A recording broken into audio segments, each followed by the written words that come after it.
All right. Thank you, everybody, for joining us today. This is going to be a really interesting and primarily focused on higher education. But if you happen to be here from K-12 or the corporate world, a lot of this will apply on point as well. I am Steve Grubbs. I am the founder, CEO of VictoryXR. And I'm excited today because boy, we have spent years getting our metaversity model up and running, and I'm proud to say that we're on over 120 campuses of higher education, 200 school districts across the United States, and that's been a lot of blood, sweat, and tears by our team. But what we are now seeing is, the manifestation and the results of all of that work, which for those of us who spend a minute on it, it's very gratifying. So I'm going to start a slide deck here in just a minute, but let me just say this. This presentation is focused on business schools, but the lessons that I'm going to talk about here apply across any college of education, college of engineering, whatever you might have. And we're going to talk about not just the practical application, but some of the actual underlying themes that are a part of teaching in a metaversity and starting with the why. So let me go ahead and get my slide deck up here so you can look at something other than me. And slideshow. Okay, everybody should see this. So first, I want to talk a little bit about the why. Why do we need to teach in the metaverse, in virtual reality, in immersive learning, spatial 3D? There's so many words these days. What is the reason? I am a proud graduate of the University of Iowa, Tippie College of Business. We have an amazing dean. We have an amazing lead in immersive learning at the University of Iowa, and they're doing great things there. And so I understand what it means to go to a College of Business. I was not the best College of Business student. I always had a little bit of ADD, although I didn't realize it at the time, but finding my niche in entrepreneurship was exactly perfect for me. But there's two things here that I want you to take away. Thing number one, first of all, if you have remote learners, this is the place where online learning intersects with hands-on learning. And then number two, let's say you have residential or on-campus learners. This is still a place you can have your lab that, there's no college and university. I don't care if we're talking about Harvard or Stanford or Oxford. There's no university in the world that has both the space and the resources to build every lab they want. Think about that. So, if you want to build a warehouse lab so students can learn about LIFO and FIFO and accounting or inventory or OSHA, well, no, I don't know of any university that has an actual warehouse as a lab. But in the immersive world, you can have that. So we're going to talk about some of those things. So first, this presentation is about labs, classes, and AI. The AI stuff is pretty interesting. I think if you stick around for it, we're going to tell you how we are proceeding, our timeline, and how you can integrate it into your classes. But I want to just talk about how some of the universities that we are working with are utilizing immersive learning, VR, et cetera. So, and we're going to walk through these, but I'm just going to cover them real briefly here. So our good friends at West Virginia University, they use it for logistics and supply chain, which if you think about it, very good use case. Florida State, I had never even dreamed that this was something that someone might use it before, but they use it for retail merchandising, building out the store. How are you going to organize it for consumer traffic flow? A school that I can't quite name yet, but is a pretty big name.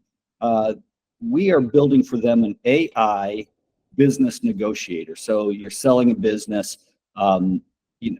in the past, this has been done with somebody sitting in the room with you and having an actual human. Now it can be done, will be done very soon with an AI negotiator sitting across the table from you. MSU Denver, see our friends at MSU Denver this next week. They are using it for hospitality management, teaching hospitality and all that goes with it. And again, very good use case because having physical objects are a big deal. Clemson, venture consulting. I don't have a good handle on that, but what Clemson's doing makes a lot of sense. And as a startup, like understanding venture is a huge deal. Morehouse College, the OG, the original Metaversity, is using it for Black entrepreneurship, and so that's a really interesting use case. We have a number of schools that will begin using our creator space. So I didn't list a school there, but we are building creator spaces where the students can build their own VR spaces.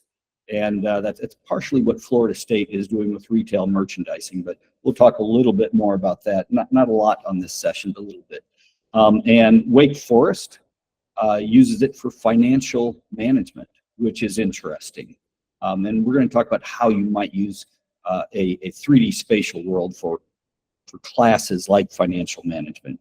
UC Irvine, Innovation in Technology, and my alma mater, University of Iowa, Business in the Metaverse. You know, they believe that if students can leave the College of Business and understand how immersive business will work in the future, that provides a big benefit. So let's start with West Virginia. And let me just say this, first of all, because I have a hard stop at the bottom of the hour, I'm going to stay on time here.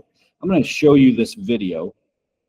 This is the simulation that we built with West Virginia University. So students can actually be immersed in the experience. So I'm going to play this right now.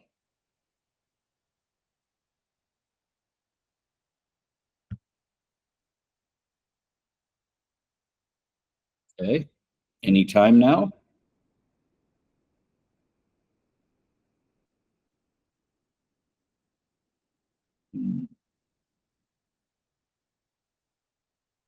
Well, hang on, I may just end up going out to the actual, I'm going to go to the actual, I don't know why that's not coming up, but.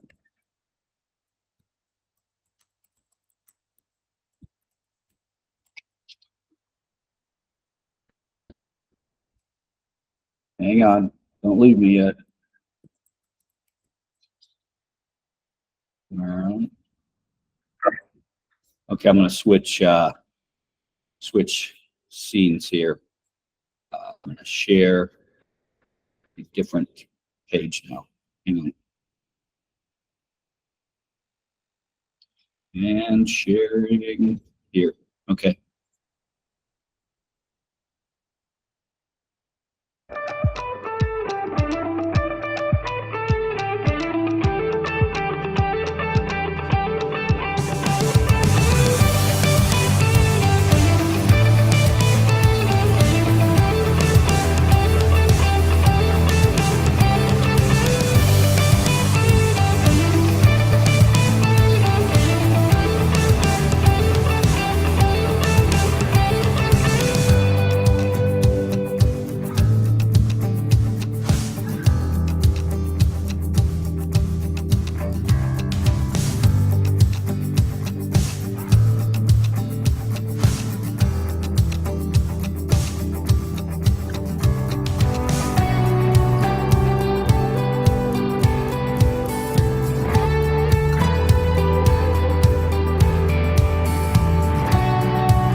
Back to my slide deck now.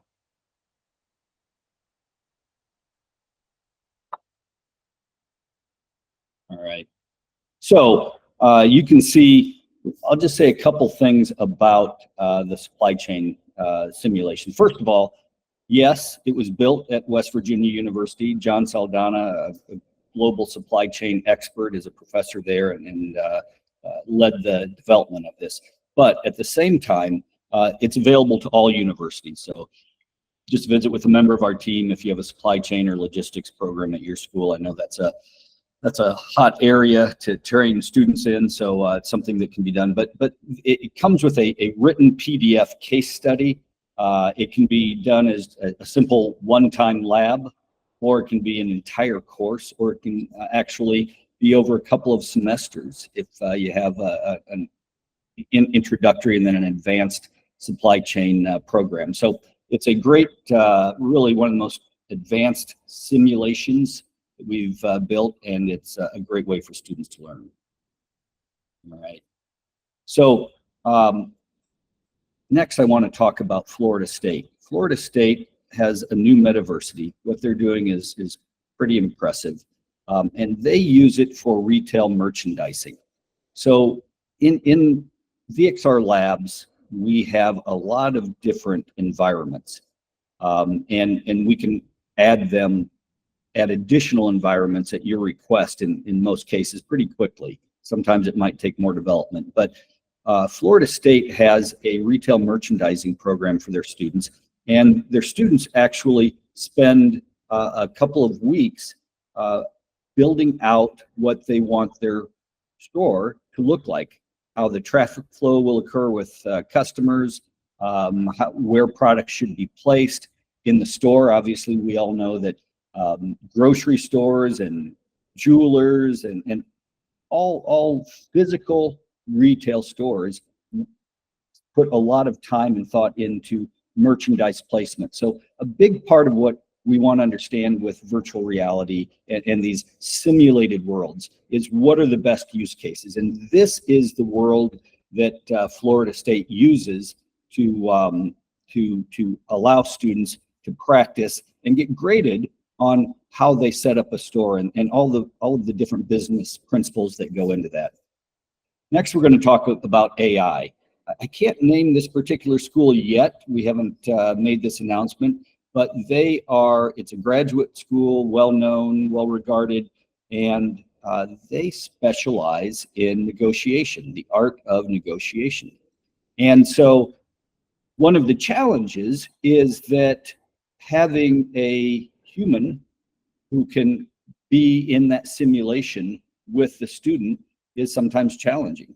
And so one way to solve that problem is for us to build an AI that sits across the table across from you. And so, the AI is representing, let's say, the sale of a business. And let's say the student is buying the business. And these roles can be reversed. But each person has their own set of priorities, right? So, maybe as the student, they price and time are the greatest priorities. But in the case of the seller, the terms or the payment, how the payment will occur, maybe those are the highest priorities. So each person has their own priorities, and that negotiation will occur, and then students can they will be scored on how well they did. And so it's a pretty cool way to let students practice this, and then it gets recorded in our Nexus, our student accounts. So what I'm going to do next is I'm going to show you not the negotiator AI. I can't show that yet, but I do want to show you how our AI works. So I'm going to go out to an AI, and I'm going to share that page with you. I'm going to stop sharing that screen, and I'm going to go to sharing our AI lessons. Okay, so this is currently, what you're going to see is available through Chromebook. So obviously available to a lot more students.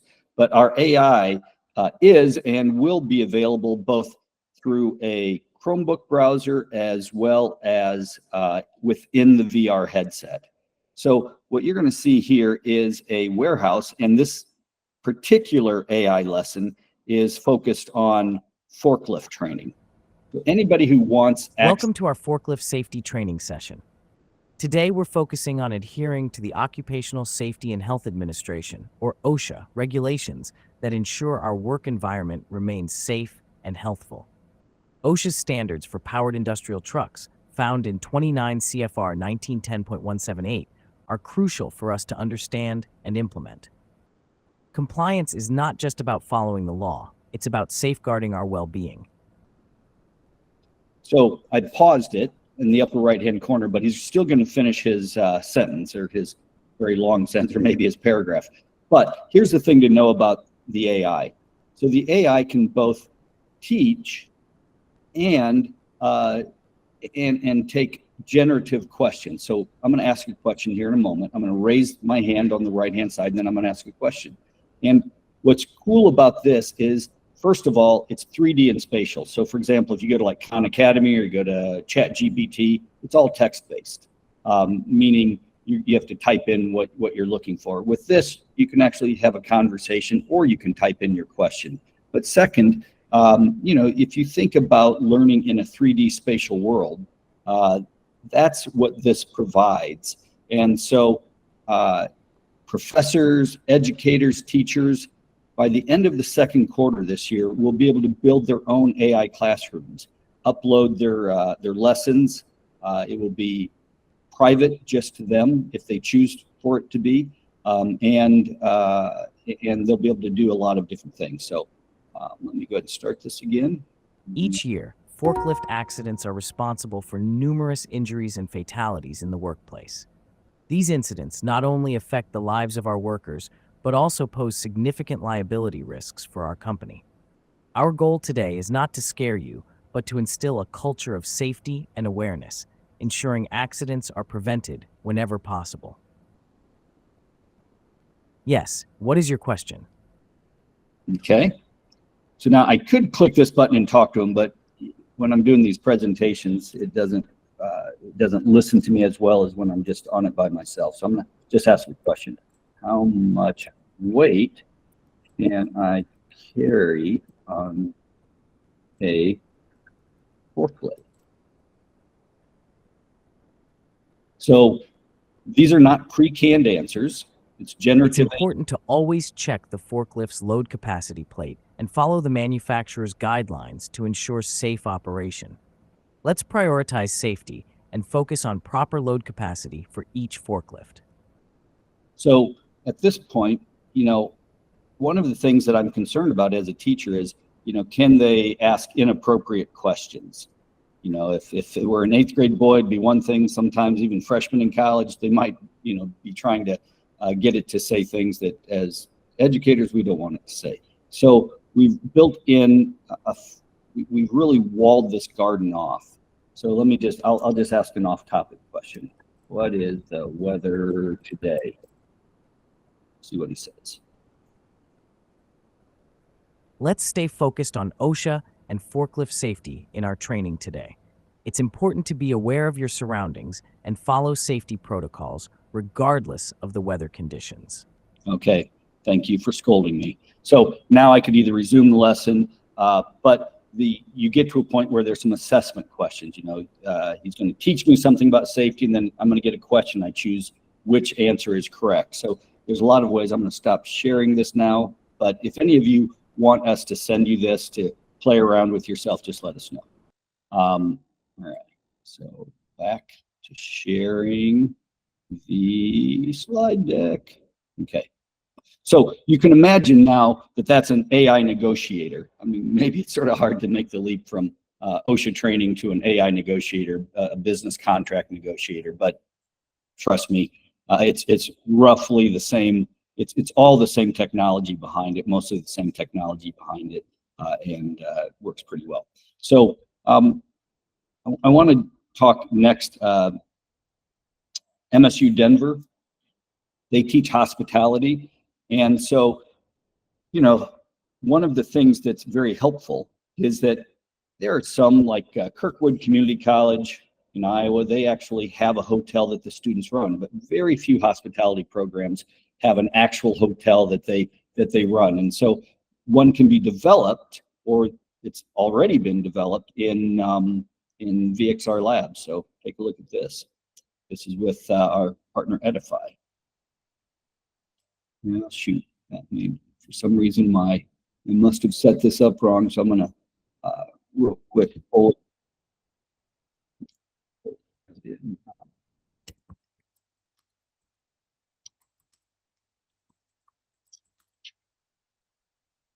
All right, pull this up. Share this page so you can see it. All right, you stop sharing here and share here. Okay, here we go.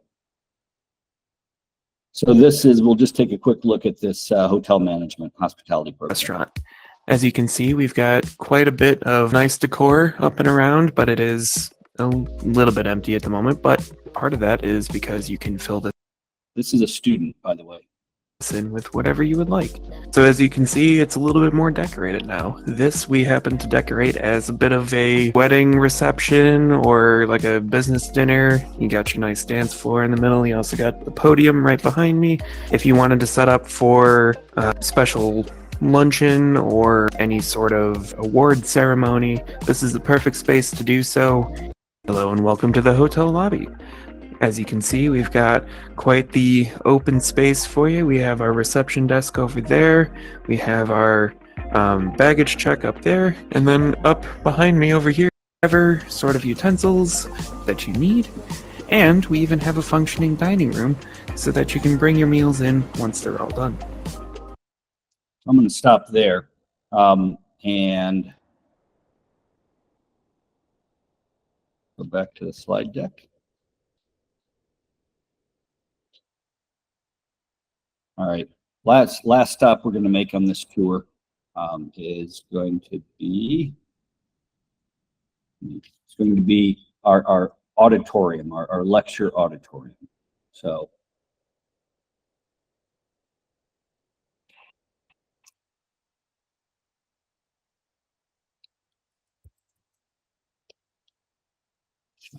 just want you to take a quick look at that. Okay. Share that page now, and we're going to talk about it.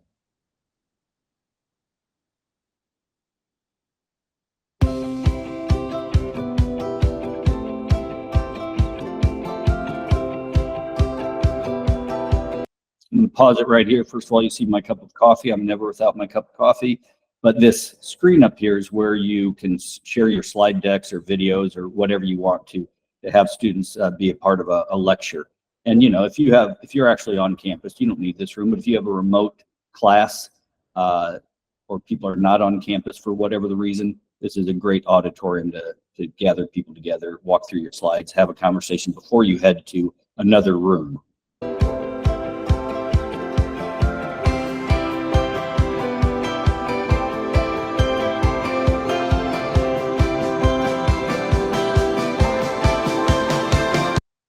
So stop sharing. I'm going to come back here now, and I'm going to start answering questions. I'm going to sum it up by saying this. Here's the bottom line. There are colleges of business and colleges of engineering and education, everything else, all across the United States and around the world, Europe and the United Arab Emirates, who are figuring out innovative and creative ways to teach in the metaverse. Sometimes it's in headset, sometimes it's just in a 3D spatial world on a PC. Both can work. But what I want you to know is that while solutions are being figured out, the reality is this entire learning space is in its infancy, and innovators are figuring out amazing ways to do it and coming back to us and saying, hey, could we do this? And we generally try to work with you to figure out how to get you there. So I'm going to take some questions here. If you have a question, raise your hand, and I'll try to. And Cassie will go ahead and put you through to ask your question. So Cassie, let's. I think Hari maybe wanted to be the first. or Paul, you want to go ahead and start? Paul Hillman? Can you hear me? I can hear you, yes. Oh, yeah, thank you. Thank you for the presentation. I have a simple question. In the lecture auditorium, how do I upload my presentation slides or PowerPoint to display that? Yeah, so I could go in detail here, but all I'll say is that we just have a simple upload tool that you use, and our team can send you some more information on that. But we have VictoryXR Nexus, and that's where you set up your professor, your teaching account, and then you upload your videos and slide decks from there, and then your students can view them, and you can have a discussion just like you were in a real auditorium. Okay, thank you. Yeah, we can walk you through that at a later point too. Paul, what do you have for us? Yeah, I'm interested in the AI, particularly when it comes into negotiations or like job interviews or something. How would you, how could I load the possible, answers? I'm not quite clear on how that's done. Yeah, so I didn't go into that, so you shouldn't be clear. So the great question, actually. So we have a no-code AI builder. So we can send you out the images from what that will look like. That will launch here, like I said, in Q2, but it's about halfway done. You'll start by choosing your room. What room do you want? Do you want the room with the table? Do you want something else? Then you choose your AI. And then you go to these screens where what's the title? Then you upload your text. Now, this is all driven by a text-to-voice engine. So whatever you upload will be spoken by the AI. And then you upload the knowledge, the brain of the AI. So this is going to be walled off. This is driven on OpenAI. But there's a walled garden. So the LLM, the OpenAI model, cannot train off of what you upload. But it's a one-way wall. So if a question is asked that's not within your brain knowledge that you uploaded, it can access OpenAI for an answer for that. So you upload as much brain knowledge as you can for that, and then the teaching piece is easier than the negotiator piece. Right. We're working through that to try to make sure that it negotiates well, and we don't care if it negotiates differently each time, because that's how it will be with humans. I've been in hundreds of business negotiations. Sometimes they're really friendly and sometimes they're jerks, but you get different types of people. In fact, in your AI, you can even choose the personality. That's a good idea. That's interesting. So we're going to come back to the AI tool in a couple months and do another session like this. But just know that it's coming, and it's going to be really an extremely powerful tool. Okay, thank you. Yeah, Jay, you might be next. Hey, Steve. Yeah, thank you. Amazing stuff. I love these webinars. And curious on the logistics piece. Is that an extra fee for that logistics? It's a really cool program. Is that something that with VictoryXR Labs, is that in there in terms of like, how do we get that accessible to a business school? Is that case by case? It's a small extra fee. I think it's like $25 per student. Okay. Oh, so not bad. Not bad. Okay. It's and you also get this really extensive use case. So I don't recall what it is off the top of my head, but check in with the team and they can tell you. Yeah, we'll check with Erica. I just wanted to check with you. That's awesome. And then I had two questions. As far as getting access to the AI builder because I saw that your forklift, that was web accessible like the other links you have sent. Yeah. Where do we, how you said Q2, like, are we looking at like a month or 3 months for the builder? Yeah. There's a date that your developers give you, and then there's a date that you think more practical. But so our goal, Melissa may or may not be on this, but I think our goal is to have a beta in May. Okay, great. For some people, they're paying us to build it before then. Yep. Where we're building it, but there's an expense with that. But just so everybody knows, with AI, every time a question is asked, OpenAI bills us for that. So there's this variable cost that's involved in this, and so we're still trying to understand how that business model will roll out. But it's going to be affordable, it's going to be powerful, and it's going to change the way we teach. Anyway, great work, Steve. This last year has been phenomenal on your success in your company and your focus on VXR Labs. So I just wanted to say that too. I haven't talked to you for a little bit, so. Thank you, Jay. Appreciate that. Yeah. I know we're at the bottom of the hour. I want to leave everybody with my email address. I am steve@VictoryXR.com. Very simple. I try to respond to everybody. There we go. Thank you, Cassie. Steve@VictoryXR.com. But mostly connect with me on LinkedIn. And I'm really good at responding on LinkedIn. And I would love to visit with you all and answer questions that you might have. But thank you for joining us today. We're trying not to make these long webinars so people feel comfortable coming in. We have a lot more on the way, and we're going to really be trying to bring people up to speed on these. So thank you all, and let us know how we can be helpful for you.